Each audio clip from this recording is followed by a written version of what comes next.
اللہ تعالیٰ نے ہمیں اپنے سامنے، اپنے خدا کے سامنے، اپنے رب کے سامنے عاجزی اور بندگی اختیار کرتے ہوئے عبادات کا حکم دیا ہے۔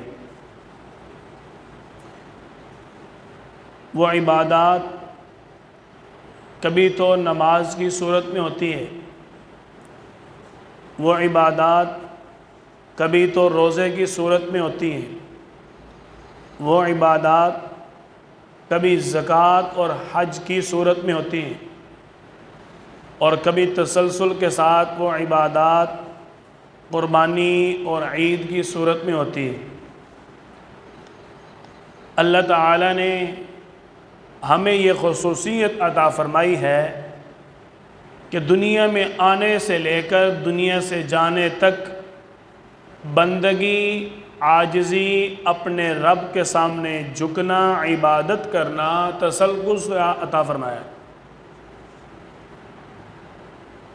بچہ دنیا میں آ جاتا ہے، آتے ہی عبادات شروع ہو جاتی ہے۔ نام رکھنا عبادت ہے، اس کے کان میں اذان دینا عبادت ہے، اس کو گھٹی دینا عبادت ہے۔ انسان دنیا میں آیا، آتے ہی عبادات کا سلسلہ شروع ہو گیا۔ کبھی بڑوں کے ذریعے عبادات جڑ رہی ہیں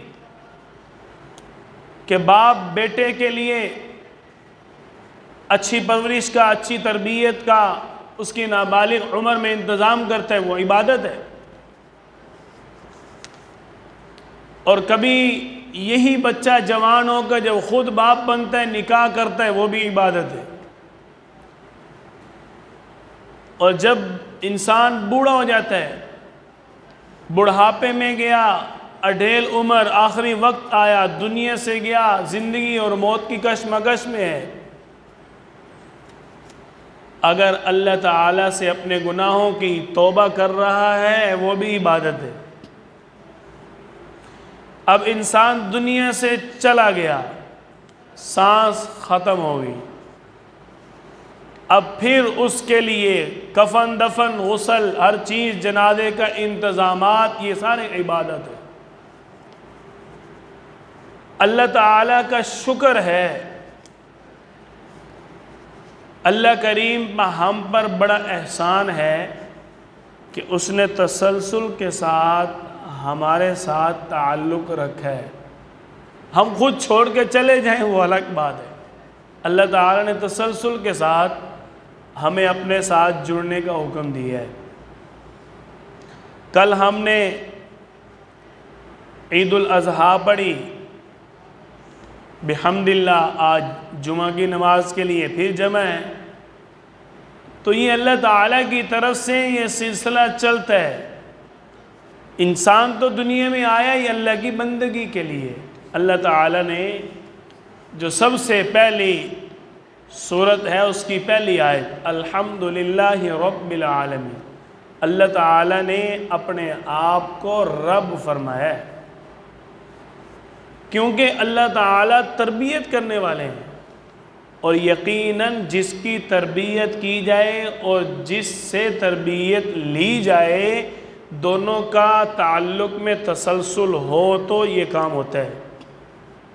اب میں ایک بندے کی تربیت کرتا ہوں، وہ مجھے 6 مہینے ملتا ہی نہیں ہے، اس کی تربیت ہو جائے گی؟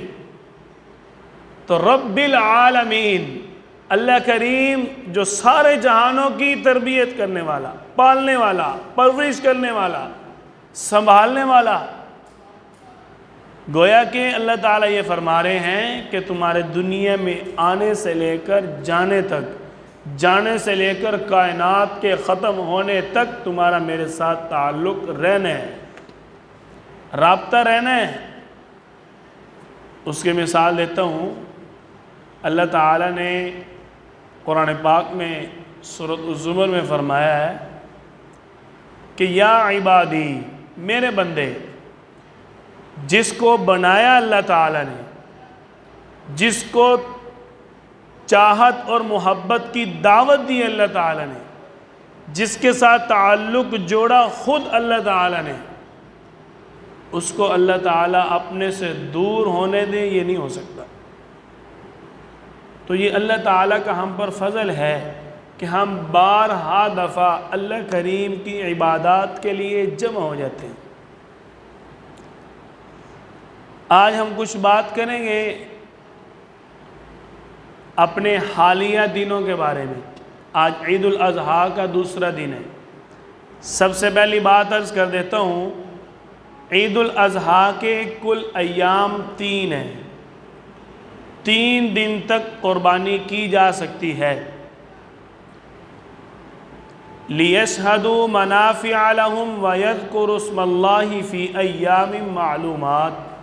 اللہ تعالیٰ فرماتے ہیں کہ جو دن ہم نے مقرر کیے ان دنوں میں تم اپنے جانوروں پر اللہ کا نام لے کر ذبح کرو۔ حضرت عبداللہ بن عمر رضی اللہ تعالیٰ عنہما فرماتے ہیں کہ ایام معلومات جو مقرر دن اللہ تعالیٰ نے فرمائے ہیں ان سے مراد ہے یوم النحر بعد یومان، عید الاضحیٰ نحر کا دن اور 2 دن اس کے بعد، ٹوٹل 3 دن قربانی کے دن ہیں۔ 3 دن عید الاضحیٰ کے دن ہیں۔ اللہ تعالیٰ نے ہمیں قربانی کرنے کے ساتھ ساتھ ایک چیز کی دعوت دی۔ وہ دعوت کیا تھی؟ کہ اللہ کو ہمارا تقوی چاہیے، اللہ کو ہمارا تقوی چاہیے، گوشت نہیں چاہیے۔ اب بات قربانی کی پیچھے چلی گئی ہے، کل اور آج صبح تک تسلسل زیادہ تھا، لیکن اب جو بات ہے وہ ہے گوشت کی۔ قربانی کرتے ہوئے، قربانی کا حکم قبول کرتے ہوئے، اللہ کے نام پر جانور کو ذبح کرتے ہوئے، اللہ کے نام پر جانور کو خریدتے ہوئے، پیسے خرچ کرتے ہوئے، ہم سب کے دل میں یہ بات اچھی طرح موجود تھی کہ اگر میں اللہ کے نام پر قربانی کر رہا ہوں تو گوشت کی نیت نہیں ہے۔ کیوں؟ کہ اگر میں گوشت کی نیت رکھوں گا تو میرا ثواب کدھر جائے گا؟ ہر ایک کے دل میں یہ بات تھی کہ اللہ تعالیٰ نے ہمیں ثواب کی نیت کا حکم دیا ہے، گوشت کی نیت کا نہیں۔ جب ہم نے قربانی گوشت حاصل کرنے کی نیت سے کی نہیں ہے تو پھر ہم اس گوشت کو زیادہ سے زیادہ جمع کر کے کیوں رکھیں بھائی؟ جب ثواب کی نیت سے کی ہے۔ کوئی بھی ایسا نہیں ہے جو یہ کہ میں نے تو قربانی اس لیے کی ہے چلو گوشت آ ہی جانا ہے، ثواب آوے یا نہ آوے۔ کوئی ایسا بندہ ہے؟ کوئی بھی نہیں ہے جو یہ چاہ رہا ہو یا کہہ رہا ہو کہ میں نے قربانی اس لیے کی ہے گوشت آوے جتنا زیادہ سے زیادہ، ثواب آوے یا نہ آوے۔ کوئی بھی ایسا نہیں ہے جو یہ بات کرے۔ ہر مسلمان نے اس نیت سے قربانی کی کہ ہمیں ثواب ملے، اللہ کی رضا حاصل ہو جائے، اللہ تعالیٰ قبول فرما لیں۔ تو بات یہ ہے کہ جب ہم نے قربانی کی ہی گوشت کی نیت سے نہیں ہے تو پھر ہم اس گوشت کو اپنے گھر میں زیادہ سے زیادہ جمع کیوں کریں؟ ہم جب ثواب کی نیت سے کر رہے ہیں تو اس کو غریبوں تک پہنچا کے پورے کا پورا اجر حاصل کریں۔ ثواب تو ملنا ہے، قربانی کر لی، نیت اچھی تھی، آپ سارا گوشت بھی گھر رکھ لیں، درست ہے، گناہ نہیں ہے۔ لیکن وہ جو میں نے پہلے نیت کر کے قربانی لیا تھا جانور، اس نیت کو بدلنا نہیں چاہیے۔ نیت میں فطور نہ آوے کہ پہلے تو لیا کہ میں اللہ کی رضا کے لیے قربانی کر رہا ہوں اور جب ذبح کر لیا تو بس اب کسی غریب کو نہیں دینا۔ تو قربانی کا عمل ہمیں یہ پیغام دیتا ہے کہ مسلمان آپس میں صلہ رحمی کریں۔ قربانی کے گوشت کے شریعت نے 3 حصے کرنے کا حکم دیا ہے۔ پہلا حصہ اپنے لیے، دوسرا حصہ اپنے رشتہ داروں کے لیے اور تیسرا حصہ غریب مستحق غریبوں کے لیے۔ اکثر لوگ 3 حصے نہیں کرتے، اپنے اندازے سے تقسیم کر دیتے ہیں، درست ہے۔ ایک چیز ہوتی ہے فتویٰ ایک ہوتا ہے تقوی. فتویٰ تو ہے، درست ہے، آپ کر سکتے ہیں، کوئی حرج نہیں ہے. جیسا کہ ہمارے ملک کے اندر زیادہ تر طبقہ غریب ہے، اگر کوئی ساتھی غریب ہے اور اس نے کوشش کر کے قربانی کی ہے تو وہ سارا گوشت گھر رکھ لیں، فتویٰ موجود ہے. لیکن تقویٰ کیا ہے کہ غریبوں کا حق ان تک پہنچایا جائے. اللہ تعالیٰ نے فرمایا وَلَٰكِن يَنَالُهُ التَّقْوَىٰ، فتویٰ نہیں، تقویٰ چاہیے اللہ کو. تو تقویٰ کیا ہے کہ غریبوں کو ان کا حق پہنچایا جائے. اب اس گوشت کو ہم نے حضرت فریج کے حوالے نہیں کرنا. آج کل فریج بھی ماشاءاللہ حضرت ہے، حضرت سے بڑھ کے اس وقت جو فریج ہمیں سپورٹ دے رہی ہے، اس وقت جو فریج کی گھر کے اندر قدر ہے وہ انسانوں کے بھی شاید نہ ہو. کیوں؟ صرف گوشت کے چکر میں. اب میں آپ کو اپنی بات بتا دیتا ہوں. میں نے قربانی کی ہے، کل عصر کے ٹائم گھر والی کا فون آ گیا، مجھے تو سمجھ نہیں آ رہی، آپ کہہ رہے اس طرح کر، اس طرح اتنا تقسیم کر، اتنے حصے کر، مجھے تو ایسے لگ رہا ہے کہ 2-3 دن بعد ہمیں کچھ بھی نظر نہیں آئے گا گھر میں. میں نے کہا تو نے گوشت کے لیے قربانی کی ہے. میں نے کہا تو لوگوں کا حق ان کو دو، غریبوں تک ان کا حق پہنچاؤ، اللہ تجھے پتہ نہیں پورا جانور اور دے دے، اس میں کون سی بات ہے. کہنے لگے مجھے سمجھ آ گئی. تو اللہ تعالیٰ نے تقوی مانگا ہے. تقوی یہ ہے کہ اگر آپ نے قربانی کر لی ہے تو اس کے گوشت کے 3 حصے کر کے اپنے رشتہ داروں کو بھی دو، غریبوں کو بھی دو. اور یہاں میں ایک بات کی عرض کر دوں، ہمارے ہاں ایک ٹرینڈ چلا ہوا ہے. ٹرینڈ کیا ہے؟ جتنا بڑا گھر ہو اتنا بڑا شاپر بنا کے بھیجتے ہم، اور جتنا کوئی غریب کا گھر ہو ہم کہتے ہیں اس نے کیا کہنا ہے، دو خیر ہے، اور ادھر ناک کٹ جائے گی، بڑا گھر ہے تھوڑا سا گوشت بھیج جائے. اپنی ناک بچاتے ہو، اللہ کی رضا نہیں حاصل کرتے. یہ تو سوچتے ہیں کہ اگر چھوٹا شاپر امیر کو دے دیا وہ کیا سوچے گا. یہ نہیں سوچتے اگر چھوٹا شاپر غریب کو دیا تو میدان حشر میں آپ صلی اللہ علیہ وسلم کو کیا منہ دکھائیں گے. ہمارا محبوب کیا سوچے گا، میں نے کیا ترغیب دی اور یہ کیا کر رہے ہیں.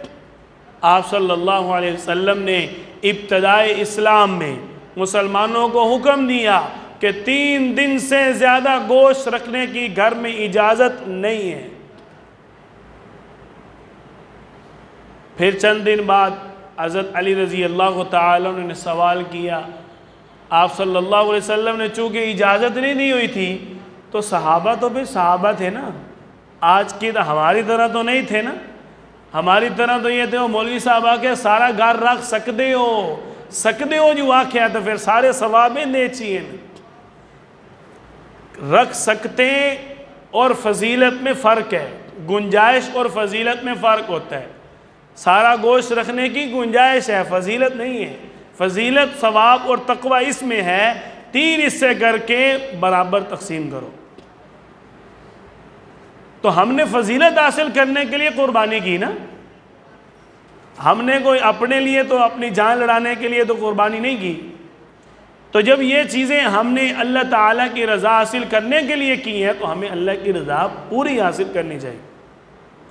پھر کہ حضرت علی رضی اللہ تعالیٰ عنہ نے آپ صلی اللہ علیہ وسلم سے پوچھا. سبب یہ ہوا ایک سفر سے آئے، حضرت عائشہ رضی اللہ عنہ نے گوشت بنا کر حضرت علی رضی اللہ عنہ کے سامنے رکھ دیا. قربانی کے دن قریب ہی گزرے تھے. حضرت علی رضی اللہ تعالیٰ عنہ کو حضرت عائشہ فرما رہی ہیں کہ آپ کھائیں. حضرت علی رضی اللہ تعالیٰ عنہ جواب دیتے ہیں میں آپ صلی اللہ علیہ وسلم سے پوچھے بغیر ایک بوٹی بھی نہیں کھاؤں گا، میں کیوں کھاؤں. پھر آپ صلی اللہ علیہ وسلم سے پوچھا، آپ صلی اللہ علیہ وسلم سے پوچھا یا رسول اللہ قربانی کا گوشت کب تک کھا سکتے ہیں. آپ صلی اللہ علیہ وسلم فرمایا 1 ذی الحج سے لے کر 2 ذی الحج تک جب چاہیں کھا سکتے ہیں. اب مسئلہ سمجھنا یہ ہر بندے کے بس کی بات نہیں ہوتی نا. آپ دیکھیں اس کے مطابق تو آپ کہیں گے صرف 2 دن گوشت کھا سکتے ہیں، ایسے ہی ہے. لیکن اس حدیث مبارکہ کا یہ مطلب نہیں ہے. دوسری احادیث سے اس حدیث مبارکہ کی وضاحت ملتی ہے کہ ایک ذی الحج پورا سال گزرنے کے بعد جب دوبارہ 2 ذی الحج آ جائیں تو پورا سال آپ گوشت کھا سکتے ہیں. یعنی 1 تاریخ ہو گئی، اب اگلا پورا سال گزرے گا، دوبارہ 2 ذی الحج آئے گی تو آپ گوشت کھا سکتے ہیں، پورا سال رکھنے کی گنجائش ہے. لیکن آپ صلی اللہ علیہ وسلم نے ابتدائی اسلام میں 3 دن سے زیادہ گوشت رکھنے کی اجازت کیوں نہیں دی تھی؟ لوگ نئے نئے مسلمان ہو رہے تھے اور زیادہ تر طبقہ غریب تھا، اور مکہ کا آپ دور دیکھیں، وہاں تو لوگ اونٹ کئی ایک مہمان کے آنے پہ ذبح کر دیتے تھے. وہاں کا دور جو وہ دور تھا آج سے 1400 سال پہلے کا، مکہ والے تو کئی ریوڑ رکھتے تھے جانوروں کے، کئی ان کے پاس اونٹ ہوتے تھے ایک گھر کے اندر. لیکن آج ایک گھر کے اندر کئی 2-4 جانور ہیں.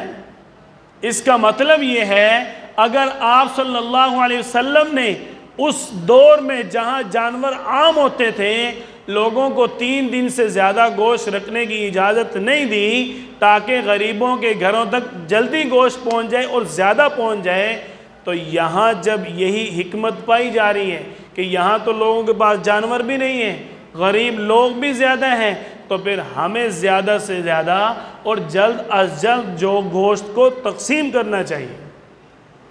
یہ نہیں کہ اس کو سنبھال گئی، عبادت کو عبادت سمجھیں، عبادت کو سرمایہ بنا کے فریج میں نہ رکھیں. اللہ تعالی ہمارے ان نیک اعمال کو، قربانی کو اپنی بارگاہ میں شرف قبولیت عطا فرمائے.